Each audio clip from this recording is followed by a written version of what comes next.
constatons que cette fête de Pessah, le premier soir, c'est la sortie d'Égypte, c'est un jour de fête, ça se comprend absolument. Et ensuite, une fois qu'on a quitté l'Égypte, on sort, on a des étapes, on est poursuivi par Pharaon et il se passe un deuxième événement qui est celui de la traversée de la mer. En fait, quand je dis le mot traversée, je voudrais absolument vous rappeler qu'il ne s'agit pas qu'ils n'ont pas passé d'une extrémité à l'autre qui est en face, mais ils ont fait comme un demi-cercle, c'est-à-dire que finalement, ils vont se retrouver dans la même rive un peu plus loin. Et là, de nouveau, pour cet événement qui arrive le 7e jour de Pessah, nous faisons un jour de fête et pas la mi-fête. C'est-à-dire qu'entre le premier jour de Pessah et le 7e jour, il y a des jours qu'on appelle Chol HaMoed, qui est la mi-fête. Attention, je parle bien sûr en Eretz Israël, où nous faisons le premier jour qu'un jour, et qui se termine, finalement, la fête se termine le 7e jour. Je sais qu'en dehors d'Eretz Israël, il y a ce qu'on appelle Yom Tov Sheni Shel Galuyot, le deuxième jour de fête de l'exil, qui va faire que les gens vont faire 2 fois le Seder, donc au début de la fête 2 jours, et à la fin de la fête également 2 jours. Mais ça, c'est un rajout qui concerne l'exil uniquement, et non pas Eretz Israël. Si on va dans le Pshat, c'est surprenant, il n'y a plus de doute aujourd'hui. Pourquoi fallait-il conserver cela? Et comme c'est marqué dans ceux qui vont selon le texte même, le pshat, parce que si demain le Beth Amikdash est reconstruit, on ne peut pas qu'on revienne dans le même problème. Or, si demain le Beth Amikdash est reconstruit, tout le monde revient en Eretz Israël. Si quand le Beth Amikdash est reconstruit, nous avons le Mashiach, il n'y a plus de risque d'erreur. Donc ça paraît surprenant. Sachez que la réalité est autre, que tout simplement, il arrive que lorsque nous servons Hachem, nous devons réparer des choses. Et dans la Kabbalah, il explique que les réparations se font en 2 étapes. Il y a ce qu'on appelle le dos et la face. Je vais vous donner à cela un exemple. Par exemple, nous savons que lorsqu'on consomme des aliments, on va par la bracha, la bénédiction que l'on récite, on va sortir les étincelles de lumière qui étaient emprisonnées, et en les consommant après notre bénédiction, ils vont avoir la possibilité d'avoir leur réparation et sortir une fois pour toutes de l'exil dans lequel ils étaient. Et dans ce cas, la question est toute simple. Comment se fait-il que nous avons une bénédiction avant et une après? Pas toujours, ça dépend si on a mangé la quantité, mais il y a des endroits où on n'a pas 2 bénédictions, comme par exemple les bénédictions qui concernent les mitzvot. Je fais ma bracha sur le talit, je la fais avant et c'est tout. Je fais la bracha sur les tefillin, je la fais avant et c'est tout. J'ai pas de brachot. Et là-dessus, le rabbi Eliyahu Mani, le rav du Ben Ishraï, écrit dans son livre que les brachot dans lesquels nous avons les bénédictions où il faut 2, une avant, une après, il dit tout simplement c'est que ça se partage en 2 étapes. Première bracha, ça serait un peu le bas de la réparation, qu'on appelle le dos, et la deuxième bracha qui vient après, ça serait le haut de la réparation, qu'on appellerait la face. Alors sachez qu'en Eretz Israël, étant donné qu'on est en Eretz Israël, on répare tout en une journée. Alors que lorsque les béné Israël sont en dehors d'Eretz Israël, dans la galoute, dans l'exil, étant donné que là-bas, l'air est impurifié par les clipotes, puisque sur tous les pays du monde, à part Eretz Israël, dominent des anges accusateurs mauvais, alors sachez que à cause de cela, il faut que les réparations se fassent plus lentement. C'est pour ça qu'il faut un deuxième jour. Premier jour, c'est ce qu'on appellerait le ahor, le dos. Deuxième jour, la face. Donc ça, c'est juste vous dire en 2 mots de quoi il s'agit de ce deuxième jour de Galoute. Mais quand on revient à Pessah, nous savons que le premier jour, ça a été la sortie d'Égypte. 7e jour que nous fêtons en tant que fête et non pas en tant que mi-fête, c'est la traversée de la mer. Et là, le Ben Ishraï nous fait remarquer que la halakha le dit, attention, beaucoup se trompent des fois, c'est que le 7e jour, lorsque nous allons réciter le Kiddush, il n'y a pas de bracha de ce qu'on a dit chez Ehiyanu, qui est une bracha qu'on récite le premier jour de la fête, qu'on réjouit le premier jour de la fête de Sukkot, mais la différence c'est qu'à Sukkot, le 8e jour, on va également réciter cette bracha de She'ehiyanu. C'était parce que Shmini Atzeret Simchat Torah est une fête en soi, alors que là, bien que c'est une autre étape apparemment, qui est la traversée de la mer, c'est donc apparemment quelque chose d'autre. Surtout que dans le Chumash Dvarim, le 7e jour de Pessah est également appelé Atzeret, comme le 8e jour de Sukkot, malgré tout, il n'y a pas encore une bracha. Et la raison qui explique le Ben Ish Chai, c'est qu'en réalité, ce ne sont pas deux faits séparés, c'est un processus fait en deux temps. C'est-à-dire qu'il y avait c'était prévu comme ça, c'était ça ce qu'Hachem avait prévu, c'est que la délivrance se passerait en deux temps. Premier temps, sortie d'Égypte, ensuite on a l'air de tout perdre puisqu'on voit Pharaon nous poursuivre, et subitement arrive la phase finale, qui finalement représente la délivrance totale, puisque c'est sur la mer qu'ils ont vu que l'ange qui représentait cette nation, l'Égypte, a été complètement anéanti. Je voudrais juste au passage vous ouvrir une parenthèse. Sachez qu'actuellement, il y a une guerre qui se passe entre l'Ukraine et la Russie. Alors sachez que cette guerre qui est sur terre est une guerre qui se passe là-haut, entre l'ange qui représente la Russie et l'ange qui représente l'Ukraine. Et sachez qu'il fut un temps où l'ange qui représente la Russie avait réussi à manger autour de lui beaucoup de parcelles qui appartenaient à d'autres, et finalement un beau jour on lui a dit ça suffit, hop, une grande partie de ce qui était sous sa domination est sortie de sa domination et passée à d'autres anges. Donc quand il y a une guerre en bas, c'est parce qu'il y en a une là-haut. Ça c'était une parenthèse au passage. Donc l'ange de l'Égypte a été réellement, s'est passé un autre événement. Et nous le fêtons chaque année. Et comme je vous l'ai déjà dit, on ne fête jamais des faits qui se sont passés dans le passé. Donc, quelle est pour nous la signification de ce Shvi'i Shel Pessah, ce 7e jour de Pessah, qui est un jour de fête? Comment on doit le voir?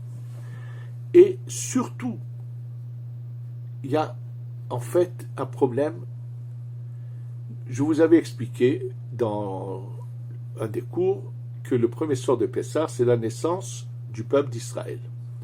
Et l'origine se trouve dans le Midrash Shochar Tov, Lavo lakachat goy mikerev goy. C'est un passage où il est dit que Dieu est venu à sortir un peuple de notre peuple. Et quelle est l'image qui est marquée dans le Midrash Shochar Tov? Le Midrash explique un fermier qui a les Avdil. C'est pas une comparaison, c'est juste une image pour comprendre les choses.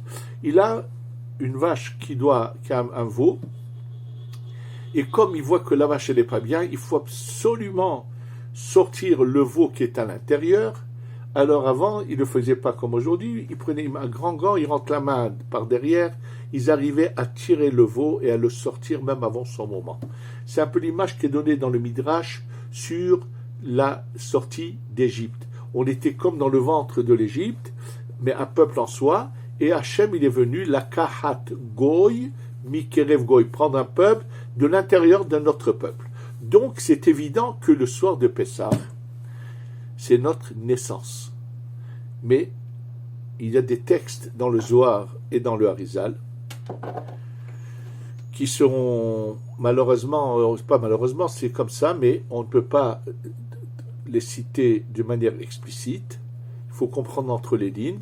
C'est une révélation que met en garde le Harizal d'en parler avec énormément de précautions, comme au couvert, et parce que Dieu préserve ceux qui parlent de cette révélation d'une manière explicite. Il peut se passer des choses, et c'est même le Harizal lui-même, lorsqu'il a révélé ce secret à Rabbi Chaim Vital et à ceux qui étaient à côté de lui, il lui est arrivé à quelque chose malheureusement. Donc il dit, mais en garde. Mais ce qu'il ressort de cela, je peux vous le dire, c'est que c'est une naissance. Or, si la naissance a eu lieu le soir de Pessah, la sortie d'Égypte, puisque c'était sortir un peuple de notre peuple, c'est la naissance, comment peut-on imaginer que 7 jours plus tard, il va y avoir de nouveau une naissance? Quel est le sens? Ensuite, quel était ce sens de les faire passer dans la mer pour les ramener sur une autre rive? Si Dieu voulait les sauver des Égyptiens, avec n'importe quoi, les Égyptiens auraient été anéantis et auraient continué leur chemin sans devoir avoir besoin de faire ce miracle de couper la mer. C'était pas sans raison qu'il y a eu ce miracle et qu'ils passent dans la mer de cette manière-là et ressortent de l'autre côté. Dans un des cours l'année dernière déjà, il y a un an, j'avais expliqué que en fait, c'est comme si on les a fait passer dans un grand mikvé. C'est vrai, mais on va un peu développer maintenant plus profondément cela. En fait, chez les hommes, il y a deux naissances. La naissance du corps, quand le bébé sort du ventre de sa mère, première naissance. Ça, c'est la naissance d'un corps. Mais la naissance dans la vie se passe chez un homme 13 ans plus tard, le jour où il va commencer à appliquer les mitzvot, ce qu'on appelle la bar mitzvah. Le jour où il va devenir responsable et devoir vraiment commencer son chemin, le but pour lequel il a été créé, qui est d'être au service d'Hachem. Donc c'est une deuxième naissance. Lorsqu'il sort, il est petit, il faut le laver, il est tout sale. Il va falloir ensuite commencer à lui donner à manger. Et ça va prendre du temps jusqu'à que finalement, il devienne quelqu'un d'autonome, qui sait mouvoir tous ses membres, qui sait réfléchir, qui sait faire beaucoup de choses. Et là, il va devenir responsable, il va avoir l'obligation d'appliquer les mitzvot. C'est une naissance dans la vie, c'est la vraie naissance réellement, parce que ce qui s'est passé de sa naissance jusqu'à 13 ans, il n'est pas arrivé au but de son existence pour lequel il est venu dans ce monde. Donc sa vraie naissance dans la vie commence à sa bar mitzvah. Sachez que c'est dans cette même idée que le Ham Israël va avoir à la sortie d'Égypte. Premier soir, ils sortent, mais ils sont encore tout sales de l'esclavage, de l'idolâtrie qu'ils ont fait, entre guillemets, puisqu'ils sont finalement été, bien sûr, manipulés par les Égyptiens, influencés. Mais ils ont gardé quand même une certaine identité juive, et ils avaient quand même l'envie de partir. Malheureusement, ceux qui ont voulu plutôt rester, qui ont dit, bon, finalement, on est bien ici, on est devenus amis avec les Égyptiens, on n'a pas besoin de sortir de là, sont morts pendant les ténèbres, oui. Mais tous ceux qui avaient une certaine identité, qui comprenaient que c'était pas là leur place, qu'il fallait qu'ils partent, et qu'un beau jour, il fallait arriver en Eretz Israël, ceux-là ont été sauvés. Maintenant, nous savons que au moment de la traversée, c'est marqué Ra'ata Shifha Layam, Mashelo Ra'a Yeheskel Ben Bouzi. C'est marqué que même la servante qui accompagnait le peuple d'Israël a vu sur la mer ce que même plus tard le prophète Yeheskel, lorsqu'il va voir cette révélation en Babylonie, où il traverse tous les cieux, où il arrive en haut, il commence à définir ce qu'il a pu voir dans les mondes supérieurs. Eh bien oui, à la sortie d'Égypte, à la traversée de la mer, ils ont vu au-delà des visions de Yeheskel. C'est marqué que même un bébé qui est en train d'allaiter sa mère, d'un coup a lâché le sein pour dire Zé Elivan, a montré voilà mon Dieu. Il a vu une révélation, il a dit, c'est un verset qui se trouve dans la Shira, dans Azeshir Moshe, qu'ils ont chanté après la traversée de la mer. Zé Eli Ve'anveu, c'est mon Dieu, et je vais l'embellir, je vais faire les mitzvot avec beaucoup de goût et grandeur. Donc, il y a eu une révélation incroyable. Quelle était l'importance de cette révélation à ce moment-là? Il faut que vous sachiez que là, ça n'a pas pris 13 ans, mais ça a pris 7 jours. C'est-à-dire que c'était des adultes, ils sont sortis, et Akadosh Baruch Hu a tout de suite voulu les faire passer à cette étape qui est chez un enfant normal, la bar mitzvah. Et d'ailleurs, dès qu'ils sortent de la mer, ils vont déjà commencer à recevoir une grande partie des mitzvot. C'est marqué le Shabbat, les dinim, beaucoup de mitzvot ont été donnés Bemara, et Mara c'était juste après la sortie où ils vont, ils n'ont pas d'eau. En fait, c'est marqué, ils vont 3 jours sans eau. En fait, c'est parce qu'il leur manque la Torah. Ils viennent de faire la découverte, mais ils doivent commencer à appliquer la Torah, et déjà les mitzvot leur sont donnés. Donc, en réalité, on ne leur a pas donné ça entre eux avant la sortie de la traversée de la mer. Et là, au moment de la traversée de la mer, ils reçoivent cette vision. C'est une neshama donnée en cadeau d'Akadosh Baruch Hu pour les faire entrer dans cette deuxième naissance, qui est une naissance dans la vie, du but de la vie, de servir Hachem. Et alors, de la même manière que quelqu'un qui vient se convertir, on va le tremper au mikvé, pour qu'il reçoive, après, avec ce mikvé, il va recevoir cette neshama qu'il attendait, qu'il devait recevoir, qu'il n'a pas eu à sa naissance, puisqu'il est né chez les non-juifs, mais le jour où il se convertit, cette neshama qu'il attendait descend vers lui et le pénètre. C'est quelque chose de semblable qu'au moment où ils vont traverser la mer, ils vont recevoir la neshama que reçoit également le bar mitzvah le jour de sa bar mitzvah. Selon les Mekoubalim, sachez que les tefilines, on ne les met pas à l'enfant avant qu'il ait 13 ans et un jour. C'est-à-dire que le jour de sa bar mitzvah, ce jour-là, c'est la première fois qu'on met des tefilines, et non pas comme apparaîtrait dans la halacha. Et le fait que les tefilines ont été mis avant le moment, ça fait énormément de déformations, comme ça s'est passé avant que les Juifs du Maroc quittent le Maroc, il y a 40, 50 ans, 60 ans en arrière, où les gens, quand ça leur prenait, ils avaient envie, ils décidaient de fixer l'enfant, ils avaient envie de faire une fête, alors on va fixer la bar mitzvah avant 13 ans. On lui achetait des tefilines et c'est tout. Surtout qu'en Afrique du Nord, on ne disait pas bar mitzvah, on disait la fête des tefilines. Et comme le Rambam écrit qu'un enfant qui est posé, qui sait se surveiller dans la propreté, son père lui achète des tefilines, là est venu là-bas. Bon, en tous les cas, sachez que pour nous, c'est pas comme ça. Et la raison est simple. On ne met pas des boîtiers sur la tête, parce qu'on n'apprend pas des appareils ou des n'importe quoi qu'on mettrait sur la tête, pas du tout. Ces boîtiers avec des parchemins à l'intérieur ne peuvent être mis sur la tête que si de cet endroit précis de la tête jaillit une lumière. Cette lumière ne jaillit que lorsqu'un enfant a 13 ans. À partir de l'âge de 13 ans, tous les matins, il y a une lumière, si on pouvait la voir, qui jaillit ici en dehors. Pour que cette lumière puisse jaillir et trouver où se déposer, on met des tefilines. En fait, il se passe un événement au moment de la prière du matin, où il y a une lumière qui rentre à l'intérieur de nous, il y a quelque chose qui vient nous frapper dans la nuque, qui est spirituel, qui va faire que ce qui est à l'intérieur de notre tête jaillit à l'extérieur, ce sont ça les tefilines. Or ça, l'enfant ne le reçoit que la nuit de ses 13 ans. Comme l'explique le Rabbi Shimon ben Yochai dans le Zohar, que c'est une nouvelle neshama qui rentre dans cet enfant à l'âge de 13 ans. Et l'expression de neshama, ça va être justement ces tefilines qui vont sortir le lendemain lorsqu'il va faire sa prière de Shacharit. C'est pour ça qu'on va lui mettre des tefilines.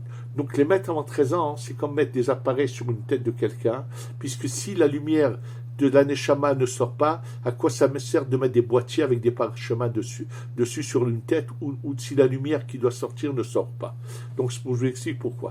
C'est exactement la même chose qui s'est passé.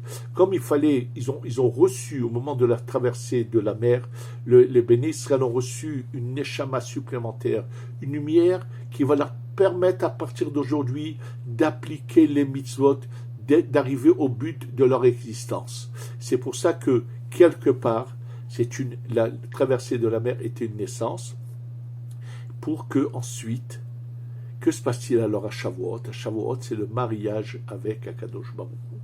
Oui, on se marie avec Akadosh Baruch Hu. Ça veut dire, si on pouvait résumer, l'enfant qui naît, 13 ans bar mitzvah, 20 ans il se marie, ou 18 ans ou 20 ans, c'est pas important, et c'est la même chose. Nous, première naissance, soir de Pessah, la traversée de la mer, c'est la bar mitzvah, Shavuot, le mariage avec Akadosh Baruch Hu.